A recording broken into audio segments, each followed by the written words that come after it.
महाशिवरात्रि आने से पहले अपने घर में चुपचाप लेकर आ जाना। एक की ये छोटी सी गुप्त चीज, इतना पैसा आएगा कि संभाले नहीं संभाल पाओगे। 7 जन्मों की गरीबी दूर होगी और तुम्हें जिंदगी में कभी पीछे मुड़कर देखने की जरूरत नहीं पड़ेगी। भगवान शिव और मां लक्ष्मी का ऐसा आशीर्वाद प्राप्त होगा कि आपकी पूरी जिंदगी संवर जाएगी। जी हां दोस्तों, देखिए आज जिस गुप्त चीज के बारे में मैं आपको बताने वाला हूं वो चीज कोई साधारण नहीं है।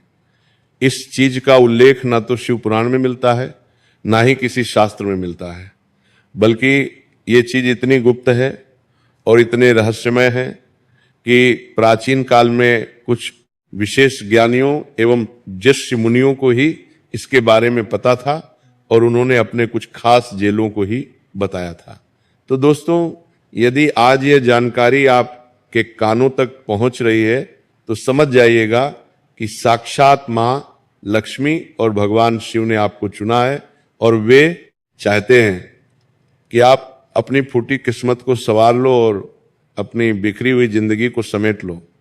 देखिए दोस्तों, महाशिवरात्रि कोई साधारण पर्व नहीं है, कोई साधारण त्योहार नहीं है, बल्कि ये वो समय होता है जब भगवान शिव जल्दी प्रसन्न हो जाते हैं और जब शिव खुश होते हैं तो उनके साथ साथ मां लक्ष्मी भी उस घर की तरफ देखने लगती है।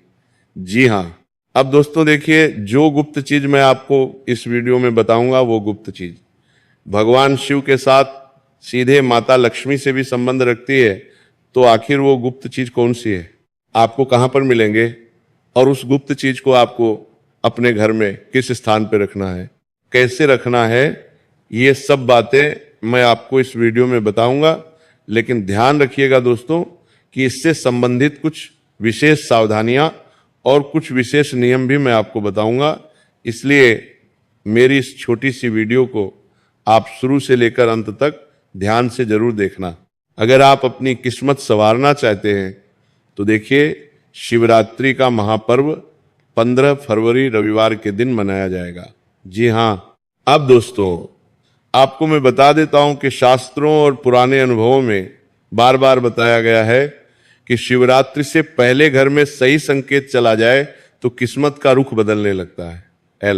ध्यान देना, यहां संकेत शब्द बहुत जरूरी है, क्योंकि भगवान बड़े दान या दिखावे से नहीं बल्कि छोटे और सच्चे भाव से खुश होते हैं। भगवान भोलेनाथ को भोला इसलिए कहा गया है क्योंकि समस्त देवी देवताओं में भगवान शिव सबसे भोले देव है।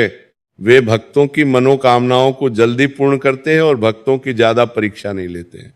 जी हां, अब दोस्तों बहुत से लोग सोचते हैं कि पैसा आने के लिए बड़ा उपाय चाहिए, लेकिन यह सोच पूरी तरह से गलत है। बहुत लोग सोचते हैं कि बड़े उपाय करूंगा तो बड़ा पैसा आएगा, लेकिन सच यह है कि बड़े चमत्कार हमेशा छोटी छोटी चीजों से शुरू होते हैं। क्योंकि दोस्तों देखिए, उन छोटी छोटी चीजों में ही भगवान की दिव्य शक्तियां समाहित होती हैं। जी हां दोस्तों, शिव वैरागी है और उन्हें सादगी पसंद है और लक्ष्मी चंचल है। उन्हें स्थिरता पसंद है, तो जब सादगी और स्थिरता एक साथ किसी घर में देखती है तो मां लक्ष्मी उस घर में रुक जाती है। इसी कारण दोस्तों पुराने समय में शिवरात्रि से पहले एक बहुत ही साधारण लेकिन गुप्त चीज घर में लाई जाती थी, जिसकी कीमत आज के इस कलयुग में भी सिर्फ एक होती है, लेकिन उसका असर ऐसा होता है कि धीरे धीरे पूरे घर का माहौल बदल जाता है। पहले बेवजह का खर्चे कम होने लगते हैं, फिर रुके हुए काम बनने लगते हैं, फिर सम्मान बढ़ता है और उसके बाद पैसा आने के रास्ते खुलने लगते हैं। तो दोस्तों देखिए, इसे लोग बाहर से देखकर किस्मत कहते हैं, लेकिन असल में यह भगवान से की व्यवस्था होती है। असल में यह धन की देवी मां लक्ष्मी का आशीर्वाद होता है और भगवान शिव की कृपा होती है। क्योंकि जो उपाय आज मैं आपको बताने वाला हूं, उस उपाय में आपको सिर्फ सच्ची श्रद्धा रखना पड़ेगी, सच्ची आस्था रखना पड़ेगी और भगवान शिव के प्रति अटूट विश्वास रखना पड़ेगा। देखिए, ये चीज बाजारों में ऐसे नहीं खरीदी जाती थी जिसे रोजमर्रा का सामान, बल्कि इसे पूरे मन से बिना जल्दबाजी के शिव का नाम लेते हुए खरीदा जाता है। देखिए, मैं आपको बता दे रहा हूं कि जब आप ये चीज घर में लेकर आओगे तो इसे लाने के बाद न कोई बड़ा मंत्र, न पूजा पाठ, न हवन करना पड़ेगा। बस आपको अपना मन साफ रखना पड़ेगा, मन पवित्र रखना पड़ेगा। और देखिए, सबसे बड़ी चीज है नीयत। नीयत सही होनी चाहिए। कहा गया है कि शिवरात्रि से पहले ये चीज जिस घर में आ जाती है वहां नकारात्मकता धीरे धीरे खुद से निकलने लगती है और घर के लोगों के विचार बदलने लगते हैं। घर में जो बेवजह लड़ाई झगड़े और कॉलेज होने लगते हैं वह कॉलेज घर से मिटने लगते हैं और समझदारी बढ़ने लगती है। क्योंकि दोस्तों देखिए, माँ लक्ष्मी सबसे पहले उसी घर में आती है जहां मन शांत हो, जहां परिवार में प्रेम हो, जहां परिवार में परस्परम अपनेपन का भाव हो। तो ये भी ध्यान रखना बहुत जरूरी होता है कि इस चीज के बारे में ज्यादा लोगों को ना बताया जाए, दिखावा के लिए ना रखा जाए और मजाक ना बनाया जाए। क्योंकि जिस गुप्त चीज के बारे में मैं आपको बता रहा हूं, अगर वह चीज आपने पहले से ही लोगों को बता दी, उसके बारे में बखान कर दिया, ढिंढोरा पिट दिया, तो वो छोटी सी चीज अपना असर नहीं दिखा पाएगी। क्योंकि ये चीज असर तभी करती है जब उसे सम्मान मिले। दोस्तों, पुराने जमाने में लोग कहते थे कि ये चीज घर में आते ही तुरंत पैसा नहीं देती, बल्कि पहले घर को पैसा संभालने लायक बनाती है, घर में माँ लक्ष्मी की स्थिरता लाती है, और जब घर उस लायक बन जाता है तब धन अपने आप आने लगता है। अब देखिए दोस्तों, आपने यहां तक मेरी बातों को सुना। सुनने के बाद आपके मन में सवाल उठना बिल्कुल स्वाभाविक है कि आखिर वो कौन सी चीज है जो इतनी सस्ती होकर भी इतनी असरदार मानी जाती है, इतनी छोटी होकर भी इतने रहस्यमय मानी जाती है। तो अब देखिए, मैं आपका ज्यादा वक्त नहीं लूंगा, आपको मैं बता देता हूं कि वो गुप्त बात अब मैं बताने जा रहा हूं। तो देखिए, वो गुप्त चीज कोई महंगा रत्न नहीं, कोई तंत्र या ताबीज नहीं, कोई बीज नहीं, बल्कि सिर्फ और सिर्फ एक साबुत कौड़ी है। जी हाँ, वही छोटी सी सफेद कौड़ी जो पहले जमाने में पैसे की तरह चलती थी। ये कौड़ी दोस्तों माँ लक्ष्मी से जुड़ी हुई मानी जाती है, क्योंकि लक्ष्मी जी समुद्र मंथन से प्रकट हुई थी और कौड़ी भी समुद्र मंथन से ही आती है। इसीलिए दोस्तों इसे माँ लक्ष्मी का प्रतीक माना गया है। अब ध्यान से सुनिएगा कि जो बात मैं बताने वाला हूं वो बात अब यहीं से शुरू होती है। अब आपके मन में ये सवाल जरूर उठ रहा होगा कि महाशिवरात्रि का पर्व तो भगवान शिव से संबंधित है, लेकिन आप यहाँ पर मुझे कौड़ी का उपाय क्यों बता रहे हैं? तो दोस्तों ध्यान से सुनिएगा। जो चीज अब मैं आपको बता रहा हूं कि देखिए, शिवरात्रि से पहले अगर एक साबुत, बिना टूटी हुई, बिना खंडित हुई एक की सिर्फ कौड़ी खरीदी जाए और उसे लाल कपड़े में बांधकर ऐसे स्थान पर रखा जाए जहां रोज का आना जाना होता हो, तो ये माँ लक्ष्मी को संकेत देता है कि ये घर स्थिर धन का सम्मान करता है। जी हाँ दोस्तों, देखिए आपको क्या करना है कि एक साबुत कौड़ी लेकर आनी है। उस साबुत कौड़ी को एक लाल कपड़े में बांधना है। जी हाँ दोस्तों, में अब ऐसे स्थान पर रखना है आपके घर में जहां पर आपका आना जाना होता हो। बस ध्यान रहे कि कौड़ी को गंदे हाथ से न छुए और उसे खेल की चीज ना बनाए और मन में घमंड ना आने दें। जी हाँ दोस्तों, अगर ये सभी सही भाव से किया गया तो शिव जी की कृपा से और माँ लक्ष्मी के आशीर्वाद से पूरे घर की किस्मत संवरने लगती है। अब दोस्तों देखिए, आपको मैंने जो चीज बताई है, जो क्रिया बताई है, ये तो बहुत साधारण है, लेकिन अब इस उपाय के नियम क्या कहते हैं ये जानना आपके लिए बहुत जरूरी है। क्योंकि बिना नियमों के किया गया उपाय, बिना सावधानियों के किया गया उपाय आपके घर को खोखला भी कर सकता है।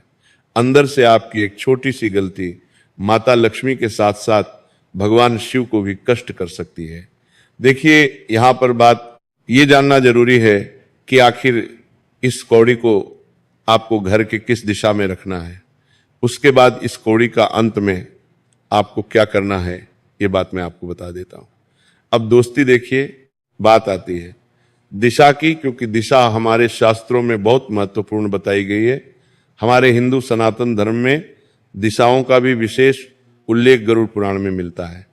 अब देखिए बात आती है दिशा की, जो सबसे ज्यादा जरूरी है। तो इस कौड़ी को कभी भी दक्षिण दिशा में नहीं रखना चाहिए। क्यों नहीं रखना चाहिए? क्योंकि दक्षिण दिशा यम और खर्च की दिशा मानी जाती है। देखिए सबसे अच्छी दिशा होती है उत्तर दिशा, क्योंकि उत्तर दिशा कुबेर की दिशा है और कुबेर जी का संबंध भगवान शिव और माता लक्ष्मी से विशेष माना गया है। देखिए कुबेर ही धन के देवता माने जाते हैं और कुबेर ही माता लक्ष्मी के वाहक भी माने जाते हैं। तो अगर आपके घर में उत्तर दिशा उपलब्ध न हो तो उत्तर पूर्व यानी कि ईशान कोण में भी इस साबुत कौड़ी को रखना बहुत अच्छा और बहुत उत्तम माना जाता है। देखिए दोस्तों, इंसान कोण ये दिशा भगवान शिव से जुड़ी होती है और जब शिव की दिशा में लक्ष्मी का प्रतीक रखा जाता है तो भगवान शिव और माता लक्ष्मी दोनों की ऊर्जा मिल जाती है। देखिए कौड़ी को ऐसे स्थान पर रखना है जहां रोज की जिंदगी चलती हो, जैसे ड्राइंग रूम का कोई कोना, घर का पूजा स्थान के पास का हिस्सा, या फिर उस अलमारी का ऊपरी साफ हिस्सा जहां पेशी से जुड़े कागज रखे जाते हों। लेकिन ध्यान रहे दोस्तों कि इसे जमीन पर नहीं रखना है, ना ही बाथरूम किचन के सिंक के पास या जूते चप्पल वाली जगह के पास रखना है। आपको मैं बता देता हूं कि कौड़ी रखने के बाद उस पर रोज हाथ लगाने की जरूरत नहीं है। एक बार आपने कौड़ी रख दी तो ऐसा प्रतीत कीजिए कि उस कौड़ी को रखने के बाद आप भूल गए हैं। आपको पता नहीं कि वह कौड़ी कहाँ है। बस वह कौड़ी आपको रोजाना दिख रही है, लेकिन उस कौड़ी को आपको छूना बिल्कुल भी नहीं है। जी हाँ दोस्तों, बता देता हूं कि बार बार छेड़ने से उसकी जो स्थिरता होती है, उसकी स्थिरता में जो माता लक्ष्मी का वास करने लगता है वो कमजोर होती है। हफ्ते में एक बार या खासकर शुक्रवार के दिन उस कौड़ी को देख लेना और मन में धन्यवाद का भाव रखना काफी होता है। तो देखिए दोस्तों, जब शिवरात्रि से पहले का जो शुक्रवार आए उस शुक्रवार के दिन आपको इस कौड़ी को देखना है और भगवान शिव से प्रार्थना करनी है, माँ लक्ष्मी से प्रार्थना करनी है कि मेरे घर में हमेशा स्थिरता बनी रहे, मेरे घर में सुख, शांति और समृद्धि का वास हो दिखे। दोस्तों, नियम के बिना कोई भी उपाय फल नहीं देता है। हर उपाय के अपने कुछ नियम होते हैं, हर उपाय के अपने कुछ कायदे होते हैं।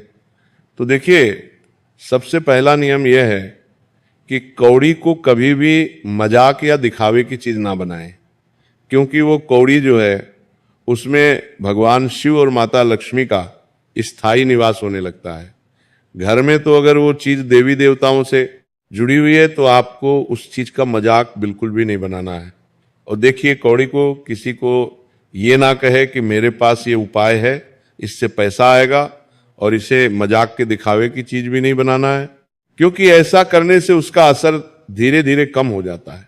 अक्सर हमारे कुछ महिलाएं होती हैं जिनकी आदत ऐसी होती है कि जब कोई उपाय करती नहीं है तो उस उपाय को करने से पहले, उस उपाय का फल मिलने से पहले अपने रिश्तेदारों में, अपनी महिला मित्रों में, सबके बीच में उस चीज का ढिंढोरा पीट देती है। लेकिन आपको खासकर ऐसा नहीं करना है। देखिए अब आपको मैं बता देता हूं कि दूसरा नियम यह है कि जिस दिन कौड़ी लाई जाए उसके बाद कम से कम उस दिन झूठ बोलने, गाली देने और बेवजह गुस्सा करने से बचें। इस समय इसलिए कह रहा हूं क्योंकि इंसान के अंदर ये जो नकारात्मक भाव होता है, ये नकारात्मक भाव उस पवित्र उपाय के ऊपर अपनी नकारात्मक ऊर्जा छोड़ता है। तो अगर आप पवित्र मन से, पवित्र मुख से, पवित्र शरीर से, पवित्र भाव से, पवित्र श्रद्धा से उपाय करेंगे तो ही तो उपाय असर करेगा। इसीलिए दोस्तों बता देता हूं कि बेवजह गुस्सा करने से बचे, क्योंकि मां लक्ष्मी साफ मन में ही आती है। तीसरा नियम यह है कि घर में जानबूझकर गंदगी ना फैलाएं। खासकर वो जगह, जिस जगह पर कौड़ी रखी है वह जगह पूरी तरह से साफ होनी चाहिए। वहां धूल, मिट्टी या कचरा या किसी भी प्रकार की गंदगी जमा नहीं होना है। चौथा नियम इस उपाय को लेकर यह भी बताया गया है कि कौड़ी को किसी को उधार ना दे। देखिए, ना ही किसी और की कौड़ी अपने घर में रखें, क्योंकि हर घर की ऊर्जा अलग होती है। मान लीजिए किसी घर की नकारात्मक ऊर्जा बहुत ज्यादा मात्रा में हावी हो, और अगर आप उसकी कौड़ी लेकर अपने घर में आ गए तो उसकी नकारात्मक ऊर्जाएं हमारे घर में प्रवेश कर जाएगी और हमारे घर की व्यवस्थाएं बिगाड़ देगी। हम ये उपाय खुद के भले के लिए कर रहे हैं, तो हमें खुद के भले का ध्यान रखना चाहिए। और बता देता हूं कि कौड़ी उसी घर के हिसाब से काम करती है जिस घर की ऊर्जा होती है, इसलिए दूसरे के घर की ऊर्जा न लाए। दोस्तों देखिए, पांचवा और अंतिम नियम यह है कि अगर किसी दिन घर में बहुत झगड़ा हो जाए या बहुत नकारात्मक माहौल बन जाए तो उसी दिन कौड़ी को हाथ ना लगाएं। 2-3 दिन बाद जब माहौल शांत हो जाए तभी उसे देखें। अब सावधानियों की बात करें तो सबसे बड़ी सावधानी यही है कि कौड़ी से तुरंत चमत्कार की उम्मीद ना रखें। आप सोच रहे हैं कि आज उपाय किया, आज घर में कौड़ी लाकर रख दी, कल फल प्राप्त हो जाए, तो नहीं। देखिए दोस्तों, ये उपाय धीरे धीरे असर करता है। पहले सोच बदलता है, फिर हालात बदलता है और उसके बाद पैसे का रास्ता खुलता है। दूसरी सावधानी यह है कि कौड़ी को तोड़ना, खो देना या फेंक देना बहुत गलत माना जाता है। ये पाप आप बिल्कुल भी मत कीजिएगा, क्योंकि उस कौड़ी के अंदर भगवान की दिव्य शक्तियां विराजमान हैं। उस कौड़ी के अंदर तुम्हारे घर के नकारात्मक ऊर्जा विराजमान है। तो बता देता हूं कि उसे फेंकने की, तोड़ने की गलती बिल्कुल मत करना। अगर किसी कारण से कौड़ी टूट जाए तो उसे तुरंत बहते पानी में प्रवाहित कर दे और मन में शिव का नाम ले। तीसरी सावधानी यह है कि कौड़ी के साथ लालच ना जोड़े। देखिए, अगर मन में यही चलता रहे कि अब पैसा आएगा, अब फायदा होगा, तो असर कमजोर पड़ जाता है। जब हम कोई उपाय कर रहे हैं तो किसी भी उपाय को हमें लालच के साथ नहीं जोड़ना चाहिए, बस इसे एक आशीर्वाद की तरह मानकर रखें। चौथी सावधानी है कि कौड़ी को रखने के बाद मेहनत करना बंद ना करें, क्योंकि भगवान उन्हीं की मदद करते हैं जो खुद भी कोशिश करते हैं। तो ये उपाय रास्ता खोलता है, चलना आपको ही पड़ता है। और पांचवी सावधानी यह है कि किसी और के कहने पर बार बार जगह ना बदलें। एक बार जहां रख दी वहीं रहने दें। बार बार दिशा बदलने से ऊर्जा भ्रमित हो जाती है। अब एक बहुत जरूरी बात जो लोग भूल जाते हैं वह है इस उपाय की। दोस्तों, सबसे प्रमुख बात है, देखिए, ये इस उपाय का असली असर तब देखता है जब घर में कम से कम एक व्यक्ति ईमानदारी से मेहनत करता हो और किसी का हक ना मारता हो। अगर घर में गलत कमाई आती है तो कौड़ी काम नहीं करती, क्योंकि माँ लक्ष्मी साफ रास्ते से ही आती है। तो दोस्तों, अगर आप अपनी मेहनत पर जोर देंगे तो आपके लिए अच्छा रहेगा। और अब दोस्तों देखिए, अंत में यही समझ लो कान खोलकर कि ये कौड़ी कोई जादू की गोली नहीं, बल्कि एक संकेत है, एक याद देने वाली चीज है कि घर में सादगी, साफ सफाई और सही सोच और भगवान पर भरोसा है। जब ये चारों चीजें साथ आती है तो शिव जी की कृपा और माँ लक्ष्मी का आशीर्वाद अपने आप घर की तरफ चल पड़ता है, और धीरे धीरे ऐसा लगता है जैसे बिना शोर किए ही किस्मत सही जगह में, सही दिशा में मुड़ने लगी हो। तो अब मैं आप सभी को बता देता हूं कि हमारे इस उपाय की समाप्ति यहीं पर होती है। अगर आपके मन में कोई सवाल है, आपके मन में कोई शंका है, अगर आपको कुछ चीज समझ नहीं आ रही है, तो आप बेझिझक हमसे कमेंट बॉक्स में शेयर कर देना। हम आपके सभी सवालों का जवाब इस वीडियो में दे देंगे। तब तक के लिए राधे राधे, मिलते हैं आपके साथ अगली वीडियो में। जय शिव शंभू, जय भोलेनाथ।